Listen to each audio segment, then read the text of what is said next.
always start out my slides with this picture because I believe strongly as human beings, these are all things that we all deserve. Every single human alive deserves to have peace, they deserve to have love, and they deserve to have insulin. And I know that may seem funny, some people laugh when I say that, but the reality of the situation is, regardless of whether you have type 1 or type 2, I teach people with all types of diabetes because what I do teach doesn't matter what medications you're on. It's about mindset, mindfulness, and peer support. There are a lot of people that cannot get their insulin, so I always put that up, and it's very important to me. So a little bit of my background.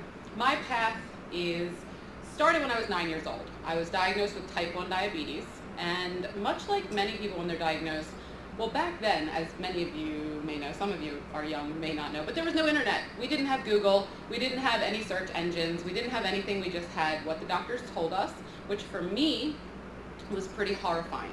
I was told you're going to get diabetes retinopathy, diabetic retinopathy, kidney failure, all of these horrible things that when you're 9 years old, they're fairly meaningless because you're a child. But of course they're going to scare the out of your parents and that kind of thing. So after that, luckily, I was very lucky to have a family that was very supportive. And not only very supportive, but when hardships hit, we just hit the ground running. This is how we do things. And so I had my mom and my dad, and we just kind of went about our business. And a few years later, actually, things seemed to be pretty decent. We had, and I don't know how many people in here are familiar with the types of insulin and how much we've progressed since 1991, but with my regular and my NPH, we did our best that we could, and things were going pretty well. And then something else happened. Something that really threw our lives for a huge loop, and that was that the day after my 12th birthday, my father passed away. It was very sudden.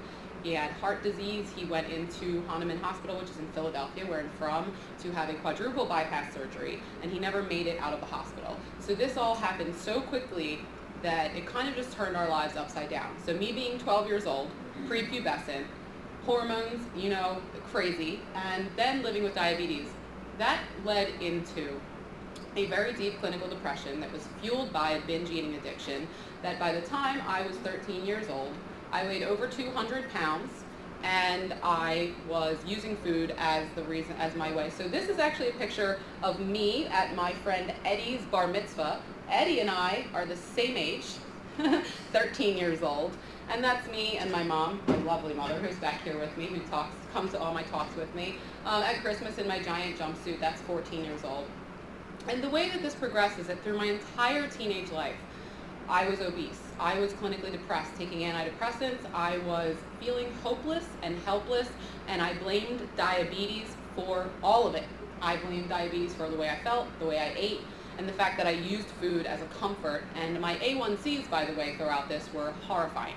They were upwards of 13% throughout the entirety of my childhood, and that is kind of how I spent my life. And by the time I turned 18 years old, the one thing that I always knew I did have going for me was that I was smart. And I don't say that in a bragging kind of way. I credit my father for that, because the day I went into first grade, he told me, you'll get $5 for every A you earn, and no money for any other grade. So at 6 years old, I equated being smart with getting paid, which I am grateful to this day for my father's influence in my life in that capacity. He taught me many things before he left, but that a very great lesson. So I said, I've been a straight A student. I've learned my way how to do so many other things. I don't believe that I can't learn how to become the person that I feel like I am on the inside, but the physical reflection and my diabetes care practices were not reflecting how I felt.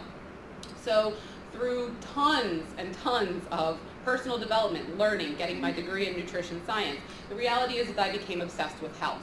That became my main focus, and it really wasn't for anyone else other than myself, but particularly with mindset around nutrition and fitness, because these are the things, because we can all have the best nutrition plan in the world and the best fitness regime in the world, but if we don't feel like we deserve to do these things and that we're worthy of the time and effort that it takes to do the things that when you live with diabetes, whether it's type 1 or type 2, it doesn't matter. I don't believe that there's any other disease that exists that has the amount of patient input that diabetes does. It's 24/7, 365. We have to make decisions all the time. So after years of trying to figure out a repeatable system, because I'm a systems person, I'm a science person, I want to do something and be able to repeat it over and over and over again.